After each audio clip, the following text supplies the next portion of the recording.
Good afternoon. Merry Christmas. It's Christmas Eve. It's also day number 24 of How to Have a Breakthrough Christmas. I'm Kathy Beatty with Divorce Support Anonymous.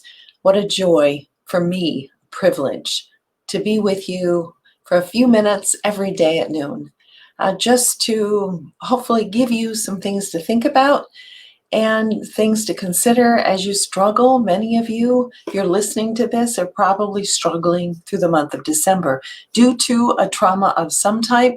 Could be just COVID. That's enough this year in 2020 to have enough trauma to be dealing with to kind of taint our Christmas season and our December. So I'm thankful that you're here, and I want to talk to you today about a few things that I hope are going to be of help, of encouragement. I also want you to know that on the YouTube, my YouTube channel, and it's, I think if you just put in Kathy Beatty and you'll see a picture and you can jump onto it. All of this series is located there in my YouTube channel. So if there's one that you missed or you want to go back and review, you can certainly do that on YouTube. And I hope that you do. Another note I want to make sure that you know is that I will be here tomorrow on Christmas Day. We'll be hanging out together and hopefully just some good conversation through the day. Stephanie, I appreciate you and I appreciate the feedback very much. Thank you for joining. So I'll be here Christmas Day and we're going to hang out. We're going to have some conversation, grab an eggnog or something, good coffee, a special coffee because it's Christmas Day and celebrating. And we'll just hang out. Maybe we'll have some conversation. I have a few words to say, but I really just want to spend some time with you. I would love to get to know you. Keeping in mind, this is broadcast into my public Divorce Support Anonymous page and also my private group, Divorce Support Anonymous. So it's going in both places. So whatever conversation we have, maybe that it has some public. I think my my page has about 1,850 or some folks on it, and then my private group has a couple hundred, 213 or something like that.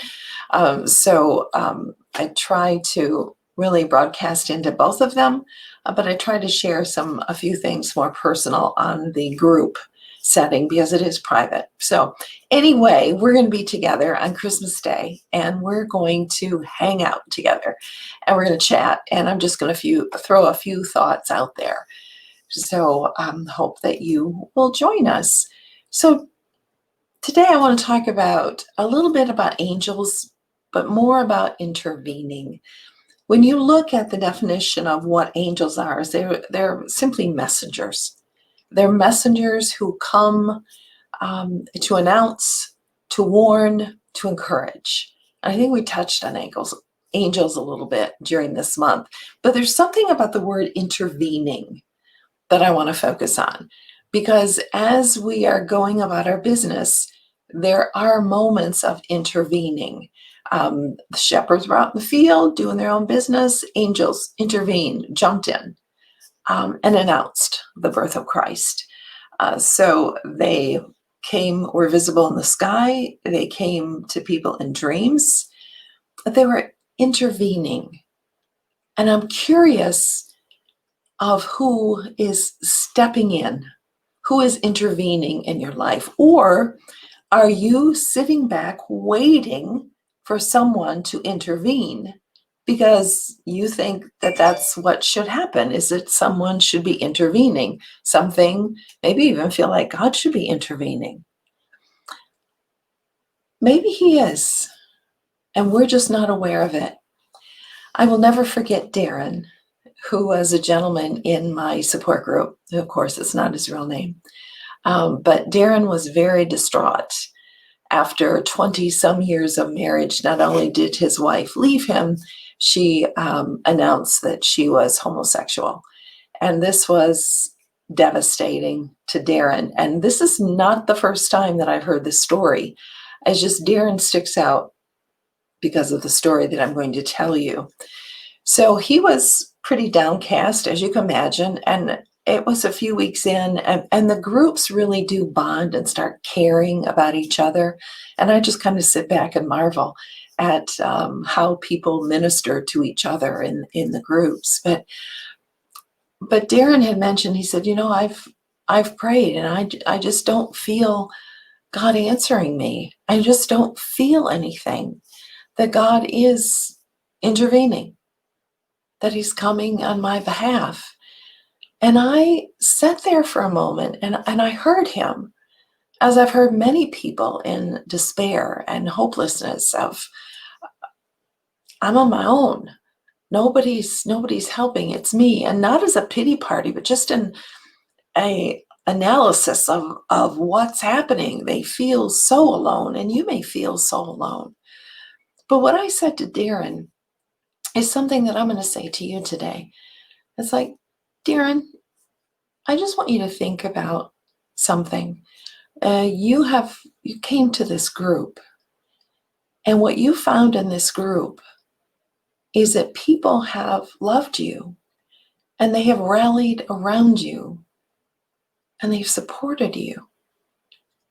And that was so true. I mean, the people there were just so supportive of him and what he was experiencing.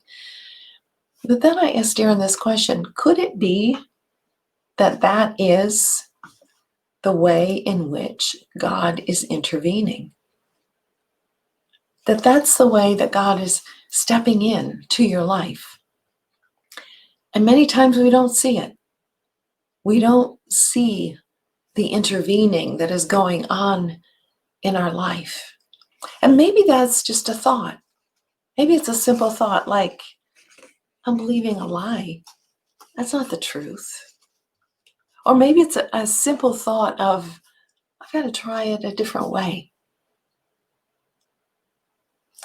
But I would just ask for you on this Christmas Eve that you would open your eyes to ways in which people, events, and God are intervening in your life that you're not seeing. It happens every day for us. Whether there's an angel that prevents us from getting into an accident, or many safety measures that are there, the accidents that didn't happen, the heart attack that didn't happen, all of these things. There is intervening going on in your life. But do you see it? And maybe one of the intervening is for you to know that you're enough, that you are loved, and that the whole Christmas story revolves around you. For God so loved you that he sent his son. But we have to have the eyes, the ears to see it, to experience it. And because of the trauma that's going on in our life, we may not be seeing it. We may not be sensitive to it, but we can leverage, truly believe you can leverage that rawness to experience the preciousness of moments, the preciousness of music, all the scents and sounds of Christmas. Because of our rawness, we can actually experience in a whole new way. But I mentioned to know that you are enough, because I've had my struggles with that. Coming from a marriage of 20 years where I was never enough. I was never thin enough, was never a good enough cook. I was never enough. I was never celebrated. And that was wrong. And it's wrong if you're experiencing that as well. You are enough. You have enough to create a great life. And maybe, just maybe, the gift to yourself this Christmas Eve is to know that you are enough. I found that it wasn't just me who struggles with that. Having worked with hundreds of people in group, I would see women walk in the group who were drop dead gorgeous. And they struggle with all of these insecurities, believing they were never enough. I've seen men come in who are incredibly stable, strong, healthy, good individuals, and yet go through the same struggle of knowing I'm not enough. If I was enough, my wife would not have left me. If I was enough, my husband would not have left me. You are enough.